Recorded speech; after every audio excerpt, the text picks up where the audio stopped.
Welcome to the Better Together podcast. And today we have a different setup, a kind of a different situation. I'm in Broken Arrow, Oklahoma at the Bethany Church with Josh Riggs. And he is going to talk to us about live stream basics. Josh, you do a lot of things. You also have a website. Tell me that website again. So it's worshipresources.church.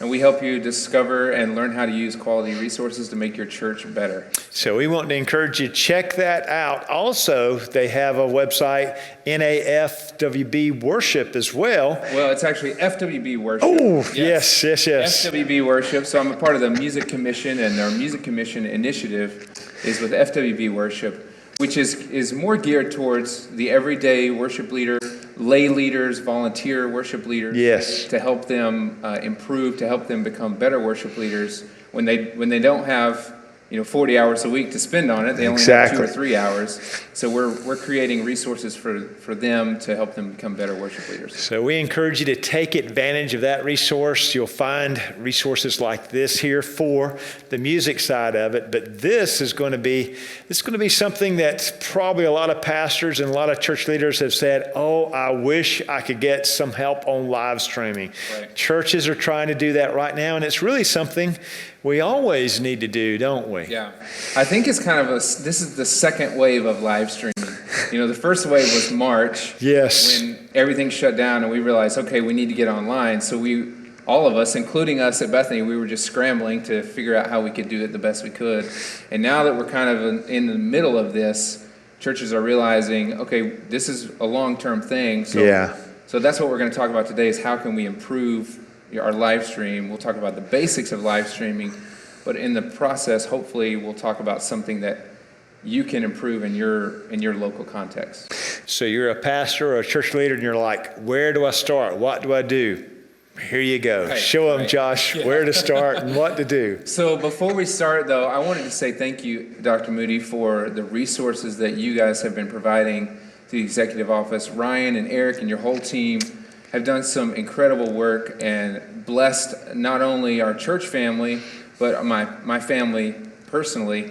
So a couple of months ago, or 6 weeks ago, I came across the Free Will Baptist Catechism, which if you don't know, if you haven't seen it, you can find it at nafwb.org.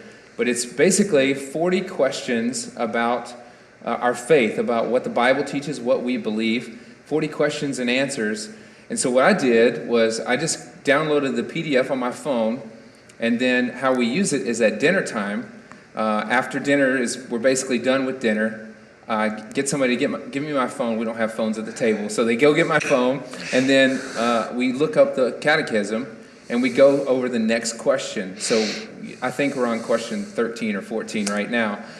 So we just ask the questions and talk about what these means, and it's things like who is God, the incarnation, the books of the Bible, that sort of thing. Well, so when we got to the books of the Bible question, my oldest boys, they had memorized the books of the Bible in the past, but it's been a little while, and they've forgotten some of them. And so I asked them to quote it, and they couldn't quote it. So I said, okay, we're not going to move forward until we have all the books of the Bible memorized. So they worked on it, and I had to remind them a few nights, And so Allison and I, my wife and I, we would quote it, and they would try, and okay, got to try again tomorrow, that sort of thing. Anyway, so they finally got them all memorized. Well, last week, my middle son, Andrew, he came home totally excited. They go to a Christian school here in town, and in Bible class, they had a quiz on the books of the Bible, and Andrew said he got all of them right. He was so excited. But then the teacher just kind of on a whim said, can anybody quote all the books of the Bible? Andrew raised his hand, shot up his hand, and he said, okay, Andrew, let's hear it, kind of thinking, no way, he's not going to be able to do this. So Andrew stood up and quoted all 66 books, without missing a beat.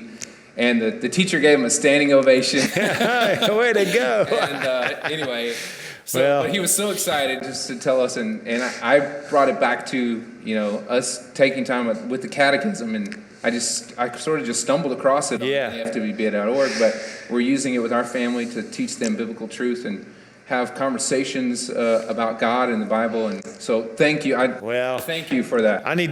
We need to thank Dr. Paul Harrison. So he's the guy that kind of put that together for us. And then we've got, you mentioned Eric Thompson, kind of doing the layout and so forth.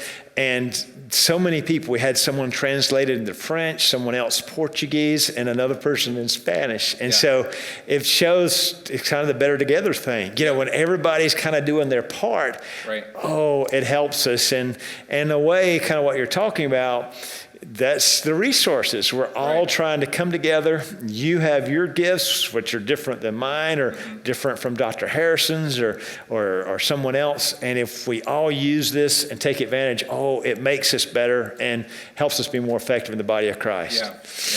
So, hey, thank you. Thank you for the work you do for us at the National. By the way, this guy was behind the scenes at the virtual National, so give him a shout out for that. And the in-person National in Memphis, Tennessee this coming year. So we applaud the good work, and we applaud all the work everybody's trying to do to be effective during this time and other times, reaching folks. So live streaming is a new animal for a lot of us. And like I said, in March, we kind of just had to scramble.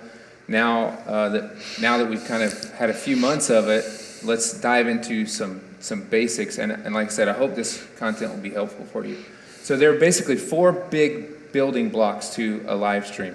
You've got your content, you've got your camera, and plus your audio, and then you've got the encoder, which that sounds technical, but really all the encoder is, it converts the signal, the video signal, to a usable format so it can go to the platform. So content, camera, encoder, and then platform. So most of our pastors are like, I got that. I've got the content. They're trying to figure out. Many of them have bought a camera, have the audio. You're going to talk about all those. This is where I get lost, but we've got to have that.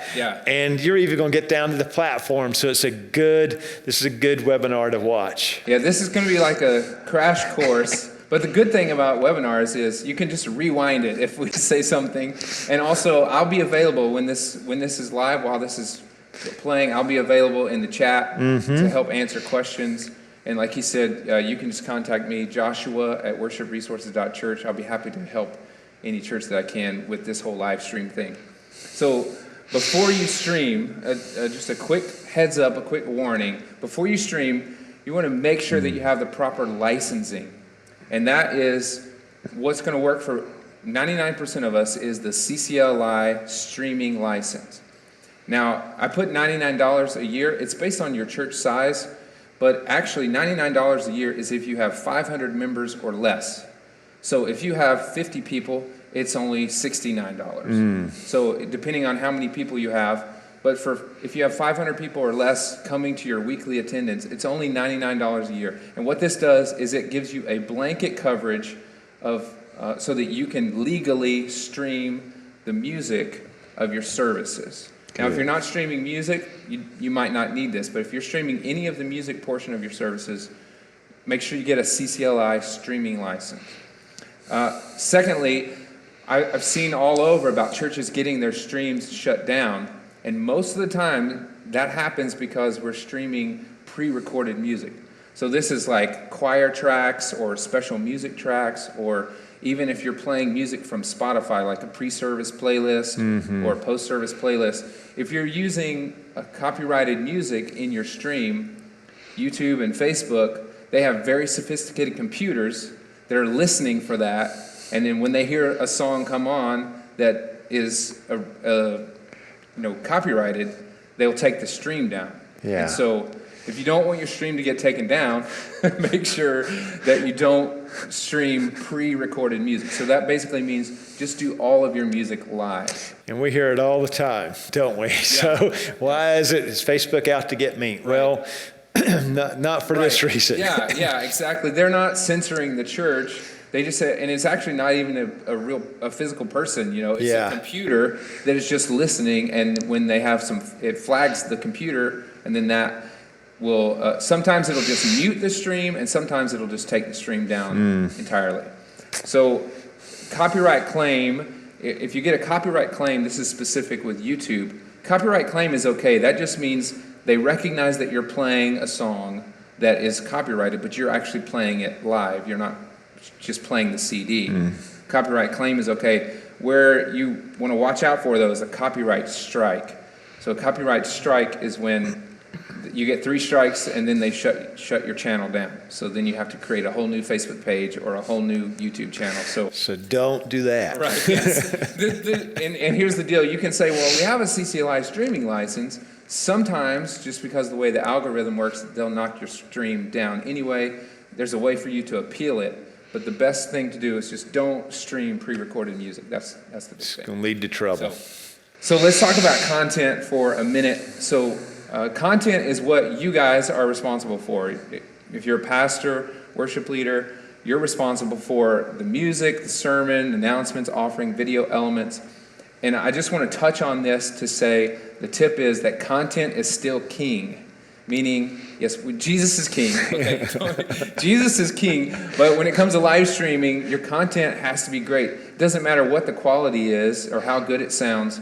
If the content's not good, your audience is not going to stay for long, or they're not going to return. So prepare your sermon. Yes. Have your announcements looking great. Yes. And the songs need to be, they need to be on. And I've heard you say in a previous podcast, Dr. Moody, about the importance of just working on your transitions and making sure there's not a lot of dead time and making sure that things flow smoothly. So that is something you can do for free. You don't have to pay anything to improve your content. So we'll move on. So let's talk about live stream gear. So this is gear for your churches. It kind of breaks down into 3 categories: the audio, the lighting, and then the cameras or the video. So some tips for gear. First of all, do your research or ask someone on your team to do it. Maybe you have a volunteer who just is kind of a tech guy or a nerdy guy and they like to do research on this kind of thing. Tell them what you want to accomplish and say, hey, can you go find out what's a good option for me? What are some good options? Doing your research will save you money, and it'll just help you in the long run to just get the best product.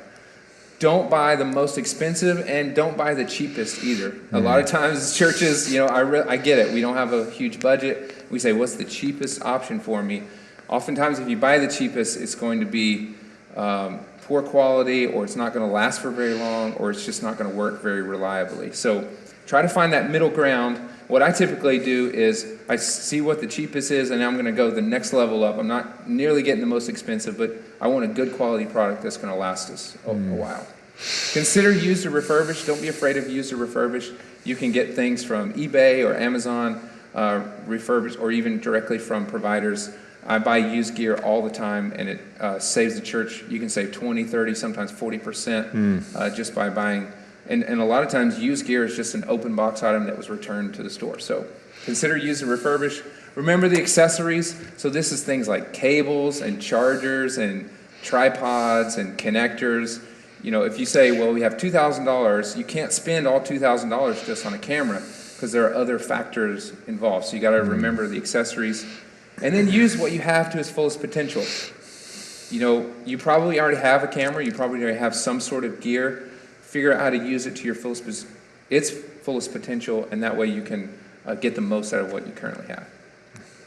Work with a local provider. Almost forgot. So you probably have in your local area a provider that does audiovisual for churches or for schools.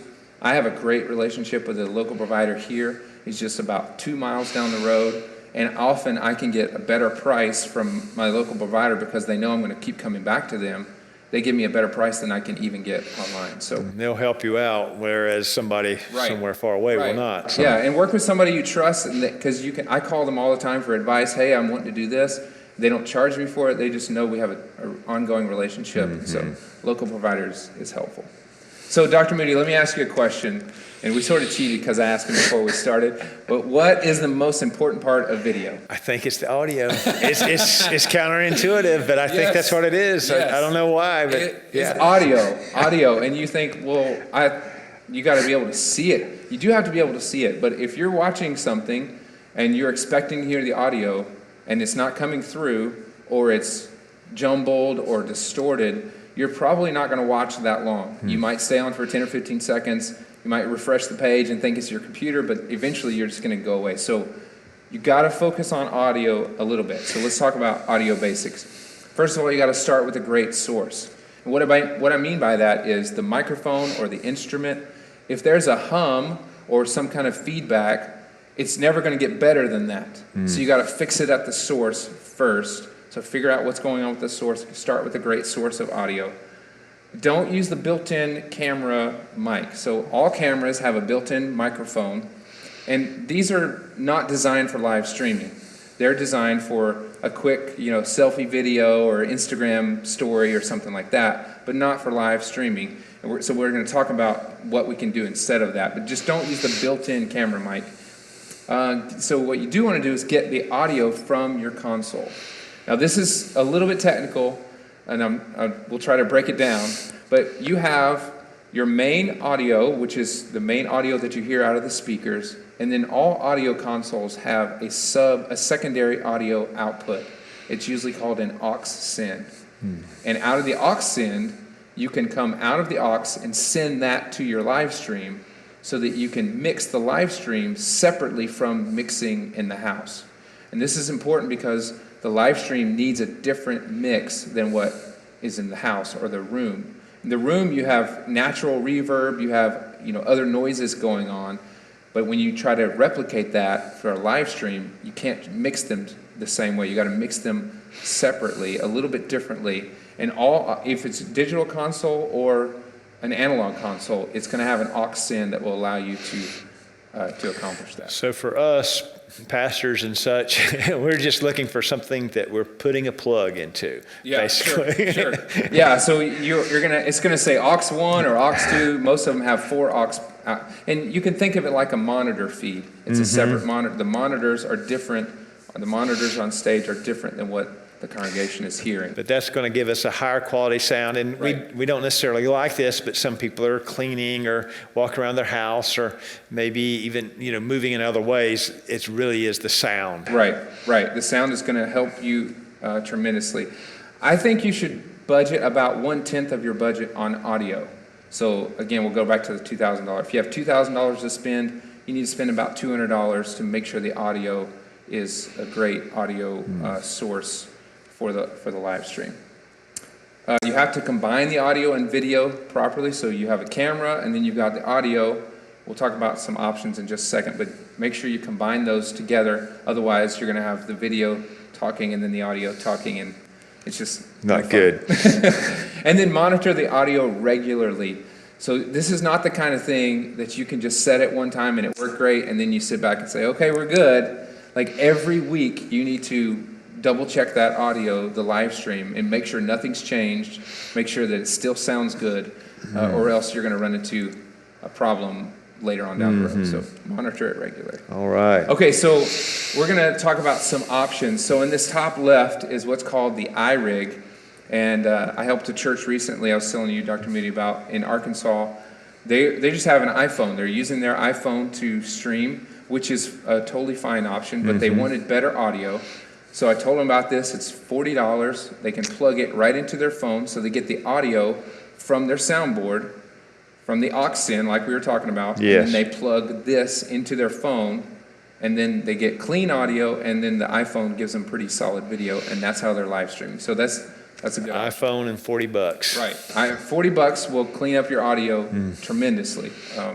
The one on the top right is a Behringer. It's only $30, and this will give you really clean audio into a computer or out of a computer. So if you're using a computer software to stream, you can get really clean audio from the audio console into the computer using the little Behringer guy.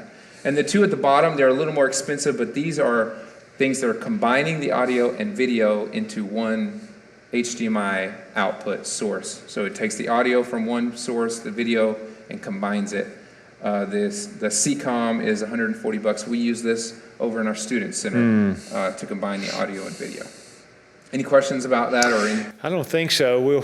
You can type those in, folks that are watching, and we'll get Josh to try to respond.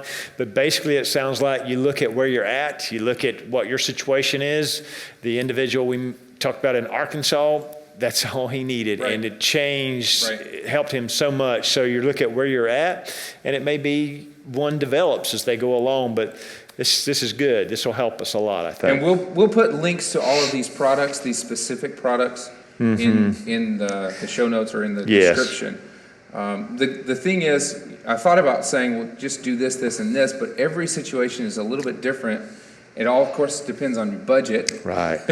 But every situation is different, and so I can't just say, well, this is all you need, because it depends on your setup, and there's so many factors. And what they already have. But now, this is really a big deal here, right? Yes. The lighting. So we do get to video, Yes. and we've messed up on this in the beginning with some of our podcasts, so lighting is a big deal, right? Yeah, lighting is huge, and the thing is, lighting brings focus. It brings focus. So if the lighting in the sanctuary, we're talking about live stream, if the lighting in the sanctuary is the same lighting that's on the stage, then it's going to be you're going to have a hard time focusing on the stage. That's just in person. We'll compound that for the video. 3-point lighting technique is just a really simple, you have a key light in this room. I don't know how well you can see, but I have a key light that's hitting this side of my face. Then I have a fill light over here that's hitting this side of my face. And that creates, so I don't have a lot of shadows on my face looking out. And then we also have a backlight, which is going to hit your hair and your shoulders. It just defines the space a little bit better. So that's the 3-point lighting technique.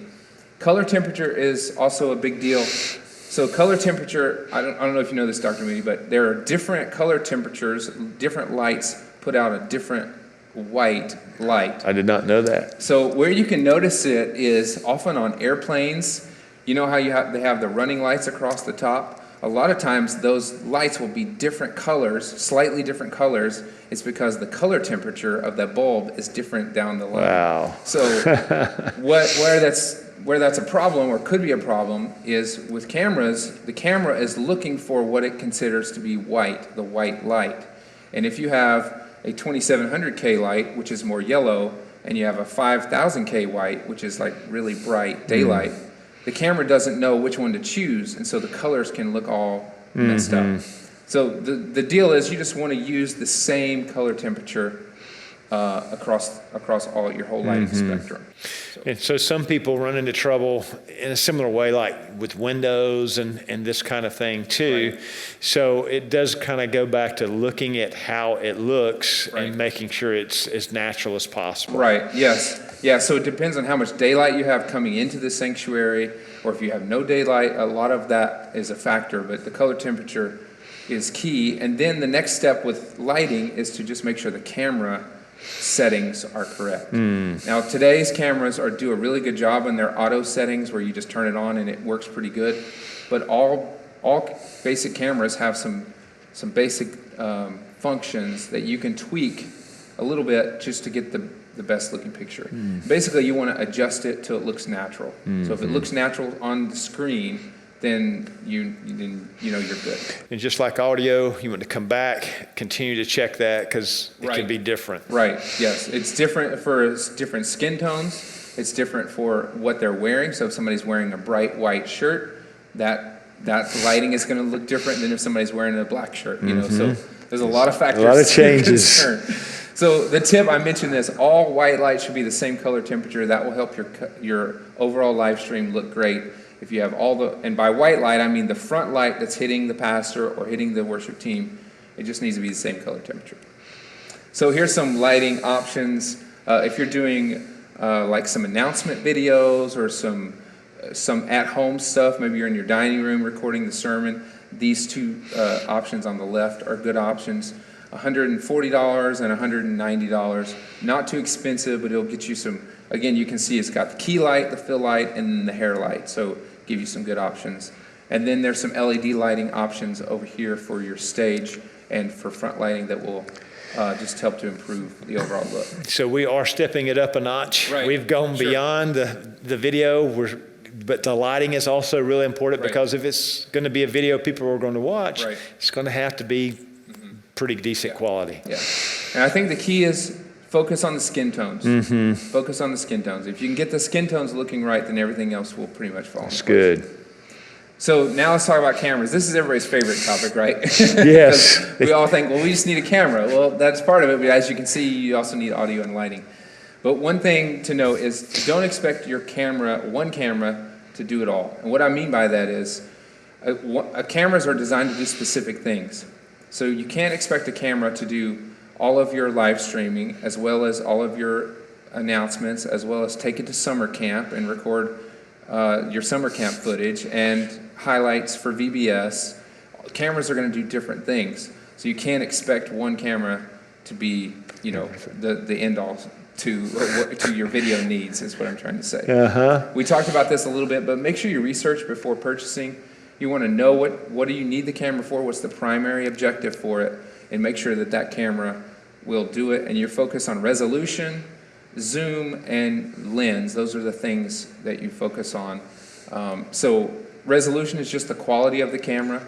Nowadays, most 4K cameras, which is twice the resolution of 1080p. I know we're getting technical.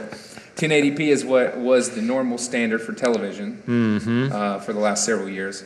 Now, twice that resolution is what's called 4K. Most cameras these days, if you buy one, can record in 4K, which is a great quality camera. Zoom is how far can it zoom in to the subject without losing quality. And so where this is important is, I think this is one of the, consider the positioning and usage. So if you have, let's say your sanctuary is 50 feet long, and you have a camera all the way in the back, you probably need a good zoom to be able to zoom in tight on the pastor. And that's another thing with live stream. If you're watching the live stream and all you can see is this huge stage and this little tiny preacher up there, it's a lot harder to stay engaged with that online.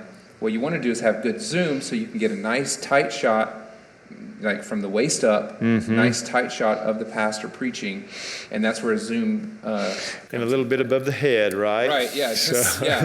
You want to put watch your head. You were talking about that a minute ago. So invest in a good tripod. Tripod is going to be helpful to make sure that it's sturdy, and whether you have somebody actually manning it or if it's on just stationary, you want a good tripod to make sure it doesn't shake and stuff while you're in the stream. And then PTZ camera. Do you know what PTZ is? I forget. So PTZ is called pan, tilt, zoom. These are basically robotic cameras. Oh, yeah. And these are pretty popular in churches because they're low profile, so you can kind of stick it up in the corner and nobody really notices it. But they do have some drawbacks because you can't really get a smooth motion. So usually you can control it with a joystick or some kind of a button station, but you can't really get a smooth motion to move from one subject to another with PTZ. So as long as you know that before buying, if you don't need that, then that's fine. But PTZ cameras, they're not as good quality as so basically you trade the quality for the convenience of it being in a small, compact, and you don't have to have a big camera station. Or an operator. Right, or an operator. So you can use them, just know that it's not a save-all solution. So it depends on your context, so whether PTZ is a good option. Good. Here's some camera options. You probably have heard of the Mevo. This is kind of really popular. It's only designed for live streaming. So you just set it on a tripod, and you can control it with an app. It's pretty cool, but this is just a live streaming camera. An inexpensive option is the Canon HFR80, $220. This is like a consumer grade, but it still has HDMI out, which will allow you to go HDMI out to your encoder, which we're going to talk about in a minute. An iPhone 7, you can get an iPhone 7 refurbished for $150. And you say, well, I don't need a phone. You're not using it for the phone, you're just using it for the camera. It records in 4K, so if you only have $150, you can get a used iPhone, get a decent tripod, and set up your iPhone like we were talking about using the iRig. So for basically $200, you can have a pretty quality stream. And some people already have this. Right. Right. So some other options, a little more expensive options. The Canon M6 is a great option for you that will do a lot of things. It can do live streaming. It also can take still photos. So this is a good option. And then the Canon XA line. So they have the XA11, XA15, XA45, 35, etc. This is around between $1,500 and $2,000 per camera, so it's pretty expensive, but this will be a really great quality. Okay, so let's talk about encoders. You said this is where you were a little bit fuzzy. Very fuzzy, Josh. An encoder is a device. It can be a software encoder or a hardware encoder. So software is an actual program on your computer, and hardware is a physical device that you can actually touch and feel. Encoder converts the video and audio signal into a usable format for the platform that you're streaming to. So if you're streaming to Facebook, you have to have an encoder that converts the signal to get to Facebook. Now, where this can be confusing is your iPhone can function as the camera, the microphone, the encoder, and it streams to the platform. So your iPhone can do all of those in one little thing. But when you start adding additional cameras other than iPhones, then you have to have an encoder that will convert that signal. So software encoders, again, you need a computer if you're going to use a software encoder. And there's actually a free option, the OBS. OBS is it stands for Open Broadcast Studio. It's free, totally free. Thousands, probably hundreds of thousands of churches use this every week. It's a really stable platform. So basically you get the camera feed and the audio into a computer, and then you put it into OBS, into the software, and then the software will send it out to the streaming platform. Probably a good place to start. Yes, start definitely. learning a bit about how this works. Yes. And just know you've got to have an encoder. Yes, yes. So Ecamm Live is another option if you're a Mac user, Apple user. It's $15 a month, but it has some really nice features where you can do overlays and graphics and stuff like that. And vMix is similar to Ecamm Live. It's the kind of a PC version. It's just a flat $60 depending on what you're doing with it. So those are some software encoders. And like you said, software is a great place to start. That's where you probably should start if you're just getting your feet wet. Hardware encoders are, again, it's a physical device that you can use to plug your camera feed, your audio feed into, and then it goes out to the live stream. So all it needs is just an internet connection and a source into it. So I can feel the questions coming. Yeah. So remember, you can ask those in the comment section. Could also email Josh later. And he makes it sound in other places not so complicated. But if you're kind of just getting going and this does feel a little bit, this is more than I expected, but it makes a big difference. Right. Yeah, it does make a big difference. So there's some options for you. So here at Bethany, we use the Boxcast encoder. It's just a little box, just like this. It was $400 for the box, and then we pay $99 a month for access to the platform, which allows us to stream to Facebook, YouTube, and our website. We can stream to multiple platforms all at the same time. So basically, the way we break it down is by week. So for $25 a week, we're letting our congregation experience the service, experience the live stream for $25 a week. That's our ongoing cost. So those are some options for the hardware. So the tip is, if you can afford it, the hardware encoder is going to be more reliable, because software encoder is computer-based. So the computer could crash, or you might have the inevitable, I need to update this, and you're running an update, and it's time for the service to start. You have lots of different things that happen with computers. Or maybe you need the computer to run your lyrics or some other kind of software. So a hardware encoder is a dedicated device designed just to stream. So those other things do not put you out of business. Right. Right. Yes. Yeah. So provider, we won't spend a whole lot of time on this, but if you want to stream to multiple platforms at the same time, so let's say you want to go to YouTube, Facebook, and to your website, stream to your website. That might sound complicated, but a provider will help you do that, and really do that for not a whole lot of money. For instance, this Caster down here, caster.io, I think it's $14 a month, and you can stream to Facebook, YouTube, other platforms as well if you want to, all at the same time.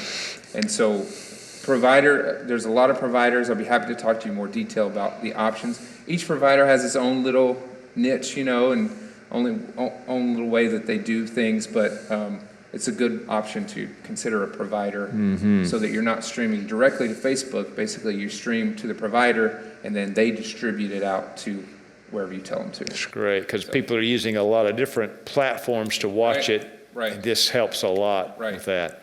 Yeah, and we'll talk about platforms next. The tip, let's talk about internet speed for just a minute. So you have to have good internet or decent internet if you're going to live stream. This is just the inevitable. And I recommend at least 3 megabits per second of upload. So we were talking earlier, the difference between download and upload. Download is when you're getting stuff off the internet onto your computer. That's the download speed. When you're sending stuff from your computer to the internet, that's upload. And the way you can tell is just do a Google search for speed test. Just search speed test, and the very first thing that comes up will be a little button. You can click speed test, and then that will give you the results of your internet speed. And if you have 0.5 or 1 megabit upload, it's probably not going to be fast enough for you to have a quality stream. You're going to have buffering. It's going to be glitchy. So you do have to have decent internet. So you got to check this out and talk to your internet provider if that's the issue, because there's no getting around it, is there? Yeah, you just have to have. Now you can use a mobile hotspot. I've heard of churches who will use a mobile hotspot effectively. You can get, from Verizon or AT&T, you can get the little hotspot. It's $20 or $30 a month, and you can use that as your internet if you're in a rural area or something like that. Okay, good. Yeah. So now let's talk about platforms. So Facebook, of course, is probably the most popular because it's a large audience. Something like 85% of all adults in America are active on Facebook. So probably the bulk of your congregation is already on Facebook. And probably you're already streaming to Facebook, but it's a stable platform, and they have great analytics, meaning you can go and you can see how many people watched, how long they watched, what portions of the video they watched, and stuff like that. And it's very important, because then you understand. It's almost like you're in debate sometimes. They'll show when people tuned out. Right. You can learn a lot that will help you improve your content. Yeah, so the next most popular one is YouTube, which is geared towards a younger audience. And so I actually, if you can afford one of those providers, I recommend streaming to both Facebook and YouTube, because YouTube is where the young people are. Yeah. We were talking earlier today, that's where Gen Z, most of them say they can't live without YouTube, So if you want to reach that younger audience, they're not on Facebook. They're just not. They're on TikTok and YouTube right now.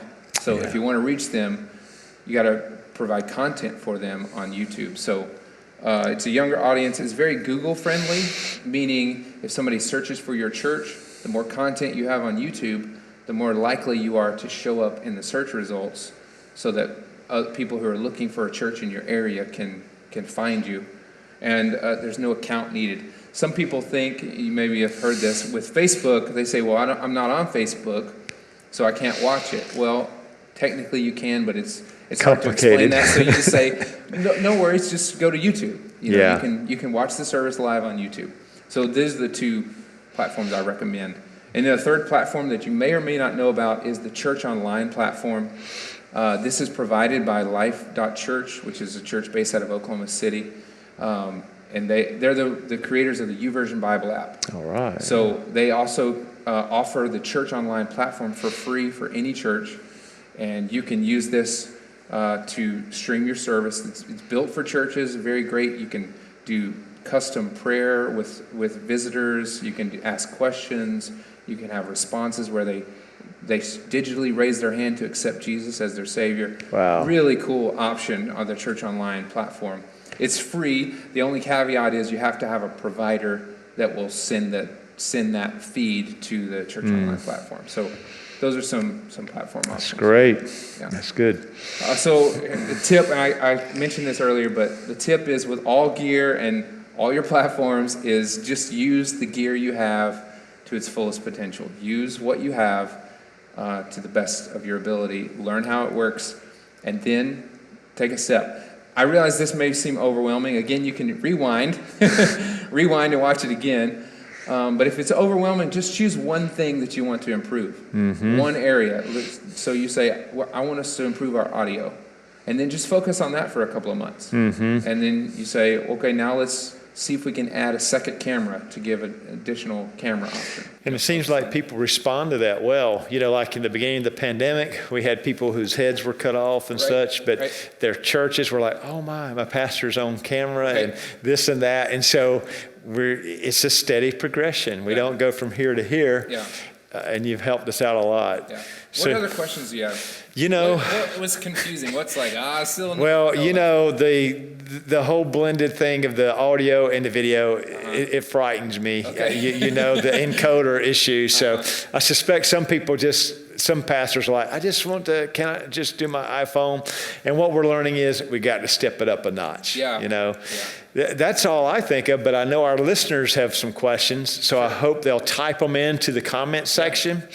If this is after the fact and we've already left, you know, then you can email Joshua at worshipresources.church. Yes, sir.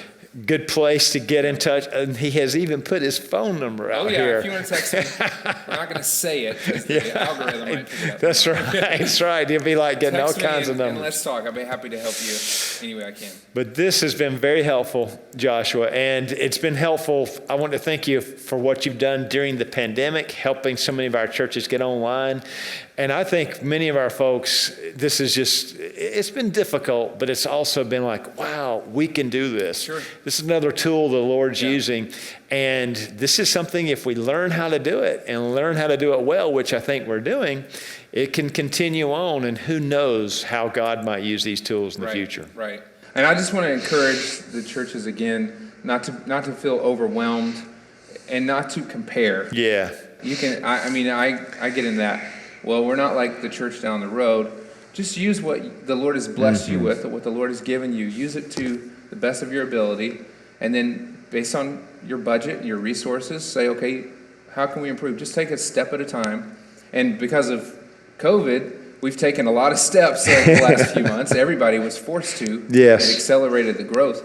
But now that we're kind of sort of settled into a normal, just take a step at a time and say, how can we make this better? Just ask yourself, how can we make this better each week? And so I just encourage you to